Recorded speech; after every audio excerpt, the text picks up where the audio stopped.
Bill Gates is introducing the first 8-year contraceptive to Africa.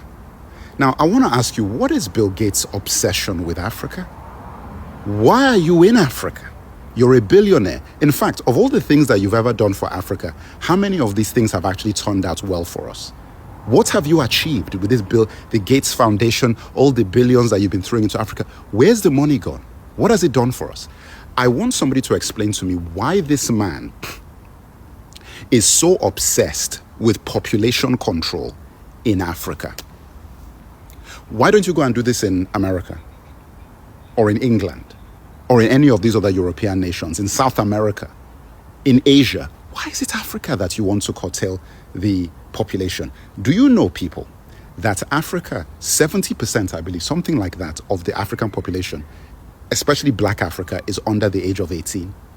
We have the youngest population in the whole world and the highest birth rate,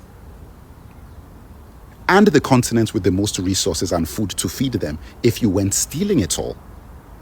G7, the West. Bill Gates, how about you go and focus on the European nations who are exploiting Africa, and that might balance things out so that we can have as many babies as we want to have and continue to grow our population and do what we've got to do. An 8-year contraceptive? Guys, pay close attention to this, because for some reason, African presidents, William Ruto, for example, why are you doing a deal like this with Bill Gates?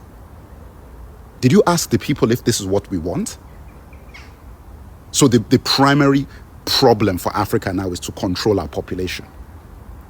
We know all the diseases undercover that guys were trying to infect people with, that we know those stories. I'm not going to go into those conspiracy theories here. They're not even conspiracy theories because the people admitted to doing it, so it's not a conspiracy. But my thing is that I saw this story and I said, listen, this Bill Gates is a very tricky individual, very tricky fellow. And when you look at his face, I knew he was tricky from the beginning when I was young. I knew that guy was tricky, but I didn't really understand why I felt that way. Now I do. I'll be following this because I cannot believe this is actually going ahead. I think it's already happening. People are celebrating it. Are we guinea pigs in Africa? Why are we getting tested? Do you even know if it works? Do you know if it's safe? Anyway, guys, look, let me get out of here.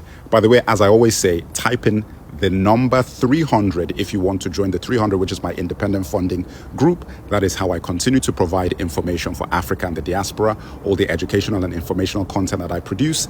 My private funding organization, it's 4 times a year meeting, $100 minimum. Decide what I want to make, or you vote on what I make it. Cheers.